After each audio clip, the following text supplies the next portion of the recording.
நாளைக்கு அதிகாலையில் நம்ம இந்தியா மெல்போர்ன் கிரிக்கெட் ஸ்டேடியத்தில் ஆஸ்திரேலியா அணிக்கு எதிராக 4வது பரபரப்பான முக்கியமான டெஸ்ட் மேட்ச் ஆட்டத்தை விளையாட இருக்காங்க. இப்படி இருக்க சற்று கொஞ்ச நேரத்துக்கு முன்னாடி நம்ம இந்திய அணியில் விளையாட போற பிளேயிங் 11 பற்றி முக்கியமான தகவல் வெளியாகியிருக்கு. அந்த வகையில் ரோஹித் சர்மா 3 முக்கியமான பிளேயர்களை அணியில் இருந்து நீக்கிட்டு, அதாவது சிராஜ், நிதிஷ் ரெட்டி, சுப்மன் கில் இவங்க 3 பேரையுமே அணியின் பிளேயிங் 11ல இருந்து நீக்கிட்டு அவங்களுக்கு பதிலாக வேற 3 அதிரடி பிளேயர்களை பிளேயிங் 11க்கு உள்ள இந்த 4வது டெஸ்ட் மேட்ச் ஆட்டத்துக்கு உள்ள ரோஹித் சர்மா கொண்டு வர முடிவு எடுத்திருக்கிறதா அபிஷியலான தகவல்கள் தற்போது வெளியாயிட்டு இருக்கு. அந்த வகையில் உள்ள வர போற அந்த 3 முக்கியமான பிளேயர்கள் எல்லாருமே யார் யாரு, நம்ம இந்தியா நாளைக்கு விளையாட போற இந்த பாக்ஸிங் டே டெஸ்ட் மேட்ச் ஆட்டத்தின் பிளேயிங் 11 என்ன அப்படிங்கிறத இப்ப பார்க்கலாம். இதுல ஃபர்ஸ்ட் கில் இது வரைக்கும் இந்த தொடரில் பெருசா எந்த ஒரு இம்ப்ரெசிவான பேட்டிங் அவர் வெளிப்படுத்தல. அது மட்டும் இல்லாம மெல்போர்ன் கிரிக்கெட் ஸ்டேடியத்தில் இதுக்கு முன்னாடி அவர் விளையாண்ட ஆட்டத்தின் அவருடைய ரெக்கார்டும் மோசமா இருக்கு. அப்படிங்கிறதால கில் அவருடைய இடத்துல, அதாவது 3வது இடத்துல KL ராகுல் அவர் விளையாட இருக்காரு.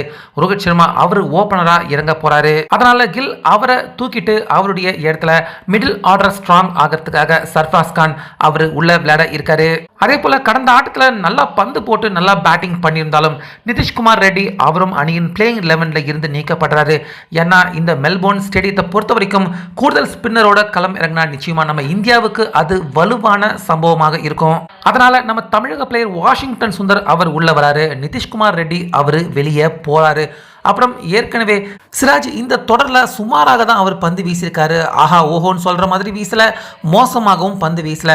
அதே போல் கடந்த ஆட்டத்துக்கு முன்னாடி சின்ன இன்ஜூர் கூட சிராஜ் அவருக்கு இருந்துச்சு. அதனால் அவருடைய ஃபிட்னஸ்லையும் கொஞ்சம் கேள்விக்குறி இருக்குது. அப்படிங்கிறதால சிராஜ் விளையாடுறதுக்கான வாய்ப்பு சற்றே கம்மியாக இருக்குது. ஒருவேளை சிராஜ் வெளியே போனானா ராணா அவருக்கு பதிலாக உள்ள வர இருக்காரு. ஸோ ஆக மொத்தம் பெருசாக எந்த ஒரு மாற்றமும் இல்லாமல் இந்த 3 பேரை அணியில் இருந்து தூக்கிட்டு ஓப்பனரா ரோஹித், KL ராகுல் 3வது இறங்குறாரு, சர்ஃப்ராஸ் கான் உள்ள வராரு. அதே போல நம்ம தமிழக பிளேயர் வாஷிங்டன் சுந்தரும் விளையாட போறாரு. தேவைப்பட்ட ஃபாஸ்ட் போலிங் ஆப்ஷன்ல ராணா உள்ள வர இருக்காரு. சிராஜ் வெளியே போனார்னா ஆக மொத்தம் SSV ஜெய்ஸ்வால், ரோஹித் சர்மா, 3வது KL ராகுல், 4வது விராட் கோலி, 5வது பிளேயரா ரிஷப் பண்ட், 6வது பிளேயரா சர்ஃப்ராஸ் கான், 7வது பிளேயரா ரவீந்திர ஜடேஜா, 8வது பிளேயரா நம்ம வாஷிங்டன் சுந்தர், 9வது பிளேயரா ஜஸ்பீத் பும்ரா, 10வது பிளேயரா ஆகாஷ் தீப், கடைசி 11வது பிளேயரா ராணா.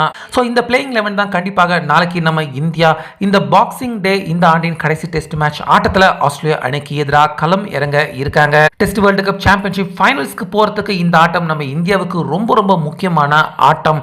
ஸோ இந்த பிளேயிங் 11 கொண்டு நம்ம இந்தியா இந்த ஆட்டத்தை ஜெயிச்சு காட்டுவாங்களா? உங்க கருத்தை சொல்லுங்க.